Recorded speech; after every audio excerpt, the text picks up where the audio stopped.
Thank you. I'm going to riff without notes, so let's see how we go. Pressure. When I first started at Canva, I put my hand up for the internal coaching program. It's a session with professional internal coaches. You get sort of 6 one-hour sessions to talk about something that is going to make you better at what you do in your job. It's a pretty cool program.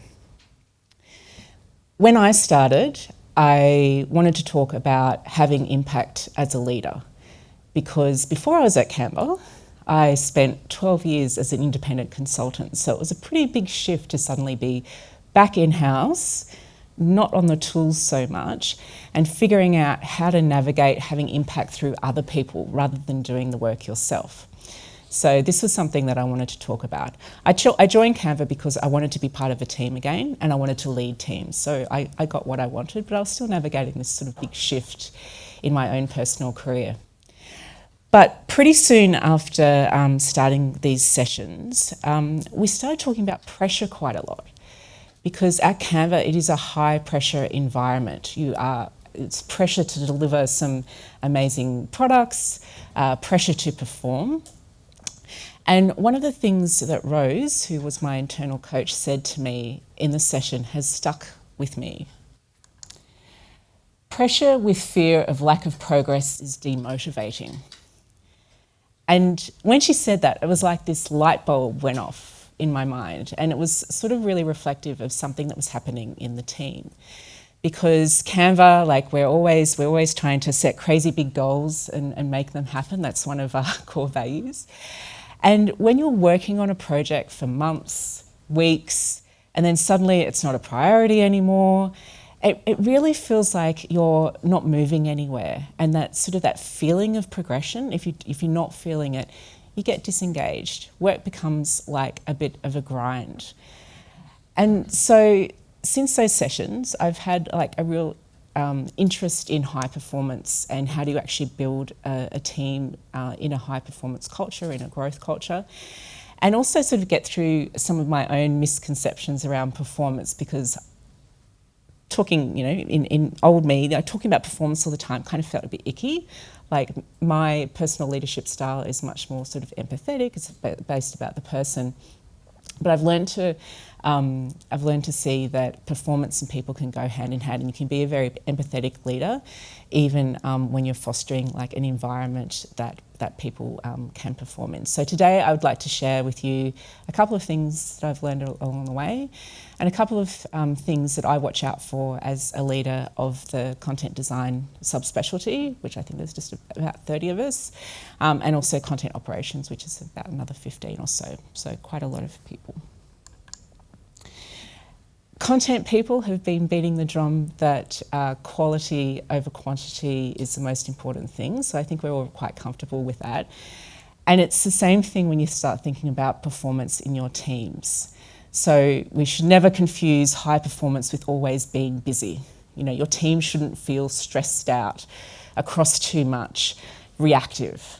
They're all bad things. Instead, they should be super clear on what their priorities are, so that they can invest their time in the most important stuff. They should be excellent collaborators, because we shouldn't be going it alone. We should be working with others to help us achieve our goals as well. They should be empowered to say no, so that they can prioritise in a way that's most effective and they can manage their capacity.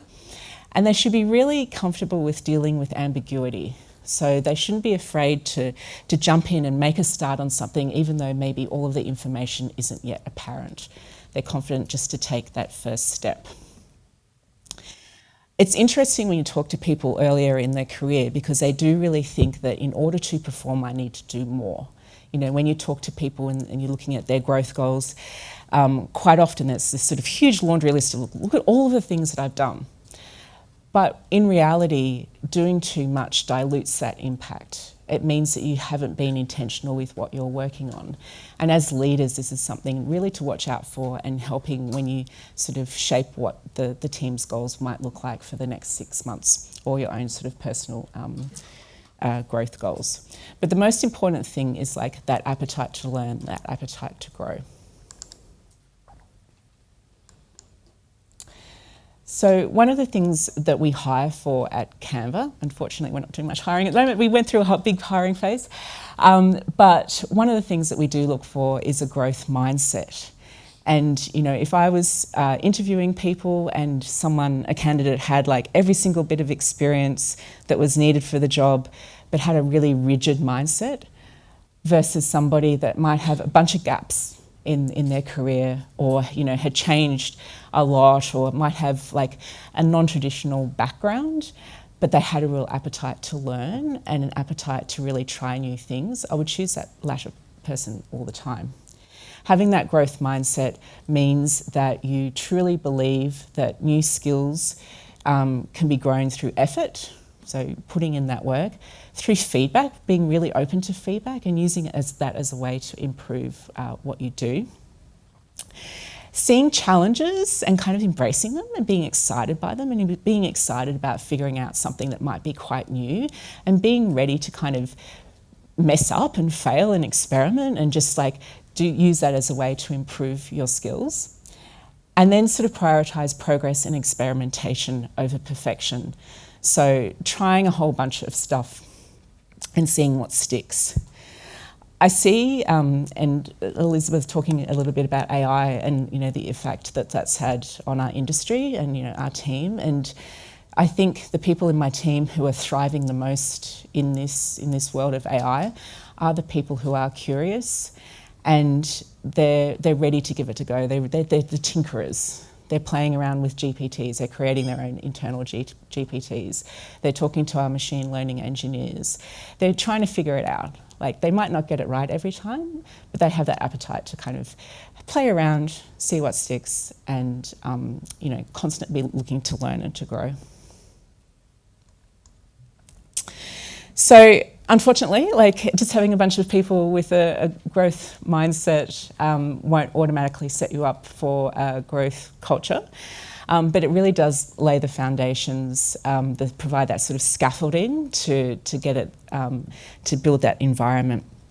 But what I'm going to share, so a bit of alliteration because we're all content people here. So the three things that I've kind of learned set that environment up for success to build that growth culture are permission, practice, and progress. Permission. So psychological safety is super important in a high-performing culture. And in a psychologically safe team, people aren't afraid of failing and, being damaging their reputation. They're sort of given that space to make mistakes and learn from them. And as a leader, this is something that you have a lot of control over and really should be watching out for as well. So ways that you can model this is being really open and vulnerable yourself, like admitting when you're stuff up, make your own mistakes, the things that you have learned. Start sharing your own sort of scrappy ideas. We've made it like a really big effort in the past few months because, being a place like Canva, there's lots of amazing designers and there is a lot of beautiful presentations and different things that are shared. But we've actually tried to really strip that back and share scrappy ideas, share prototypes that might be kind of a little bit funky, show that that you get better over time, that perfection and the end result, polished result, is something that does take a bit of iteration and a few steps to go there. The other thing too is things like content crits and other ways to seek feedback are really important. And I think we kind of overlook the importance of some of these rituals that we set up. But really, those little pieces of feedback, those little pieces of information are ways that sort of build that safety within the team. And then when people with a really strong growth mindset feel psychologically safe, they're really going to stretch themselves and they're really going to sort of step up when you need them to step up the most. The second one is practice. So creating regular low-stakes opportunities to build new skills. Who here has teenagers in the room? I have, yes. So as a mother of two teenage boys, you need to give them space to create to take some low risk, low consequences decisions before you sort of let them out into the world and they're making big choices like whether they get into their car with their mates after a party. And kind of a team is a little bit like that. You've got to create those spaces to go, hey, take this risk. If it doesn't work out, it's okay. But it's going to kind of stretch you and maybe feel a little bit uncomfortable and sort of set you up along the way. One of the ways, again, like content crits are a really good way to do that. But if you do have a lot of, cadences or different things that you do within your content team, get people to practice, have a rotating facilitation host. We have an internal Slack help channel for content design too, and everyone takes it in turn to be the person that responds to people's questions over Slack. And it might be something, it might be a part of the product that you have completely no idea about, but it sort of like pushes you into that space and helps you learn. We have what we call a People Pulse survey that we do, and interestingly, when you ask people about how have they had the opportunity to grow and learn, so many people are hyper-focused on whether they've done a training course or some kind of formal workshop as a space to learn. But when you look at different theories about learning, 70% of how you learn is actually doing the job itself. And then 20% is learning from others, and then only 10% is that more sort of formal structured training. So your team has many opportunities to do that, and you can kind of help that with the types of projects that you set up. One of our content designers, she works in the space that's sort of my home base at Canva, which is help and support. So we kind of look after the help, contact and support experience. And she was finding that one of the top ticket drivers was print refunds, so in the customer service space. So she went and volunteered her time in the print team, who didn't have a dedicated content designer. And this wasn't attached to a big company goal or anything. She just wanted to learn a little bit more about this different part of the product. And then she helped them with some of the flows. She learned a lot more about e-commerce and shopping cart experiences. And then that flow on not only just improved the user experience, but really sort of set her up from a growth point of view. And she actually ended up getting a promotion the next time around. So having those sort of low stakes opportunities to learn something new, to try it, to collaborate with others, see how people are working elsewhere, was a really good way to set her up for success. Progress, this is the one that I like the most, because when you are in a place like Canva, it is hard to constantly keep up with the changes. The way that technology is growing, and especially a lot of the AI stuff, we will change course very quickly, and sometimes that is quite whiplashy for the people working on those projects. And if you've really kind of invested so much time in there, or your KPIs are attached to it, it's really hard to kind of feel like you're having that momentum in your career. You kind of get that treading water feeling instead.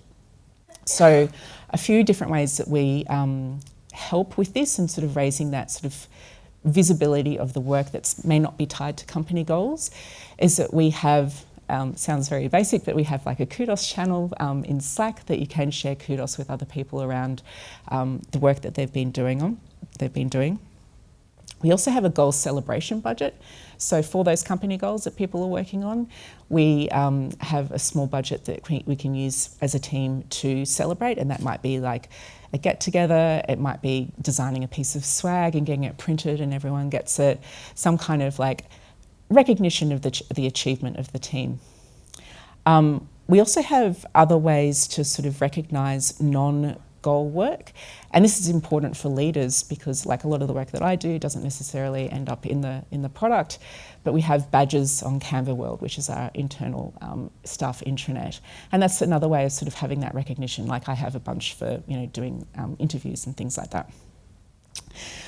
So all of these little pieces sort of add up together and sort of show the progress and that feeling of momentum. And going back to that feeling of pressure, pressure's okay if you can feel progress. So showing that progress is super important. Another aspect to have a think about, and is super important for us as leaders, because we need to be thinking about our own growth as well, not just the team's growth, is really identifying those new leaders in your team, like those people who are stepping up, who are trying something new, who are ready to be stretched and ready to grow. So working with them and really understanding what type of leader do they want to be. Not all leaders have to lead a team. I think that that's kind of like a very narrow view of leadership. You can be a craft lead. That can be, that can be your superpower. You can be a person who is known for, influence without authority. Again, that's a really sort of key leadership strength. Or you might be excellent at more of that relationship management, the stakeholders, like really building that network across a company. So nurturing all of those types of leaders is super important. And recognise when you're giving those opportunities to the same people all of the time too. Like, we all have our favourites. We all have the people that we know that we can count on. But it's often those people that don't need your help as much because they're already finding those opportunities. Look for the others that might be a little bit more quieter and a little bit more that you have to bring in, sort of have those times that they can be stretched in the areas that they can grow.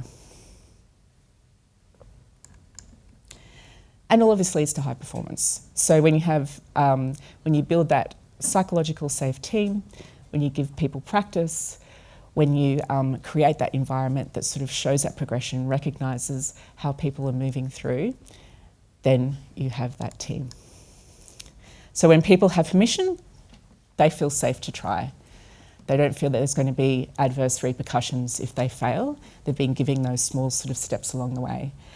They've had a lot of practice and they've had the space to do that and create those low-stake opportunities to do so. And then demonstrating progress. So like show when people are moving through. So a final word on pressure. One of the things that I have made a personal shift on in the past 12 months is being really careful about I am statements. So a lot of us as leaders, we say, I am so busy, I'm so stressed, I have so much on my plate. We had a leadership coach come and talk to some of our team last year, and he was talking about how I am statements become part of your identity. So whether you're saying I am busy to yourself or whether you're saying it out loud to other people, the more that you say it, the more tightly held you believe that is too. So you're less likely to actually make changes so that you're not busy anymore or so that you're not stressed out all the time. So rather than saying I am stressed, I am busy, I'd say I am under pressure. But that's okay. I'm happy to be under pressure because I know that I'll have the opportunities to still grow under pressure and that I will learn along the way. So thank you.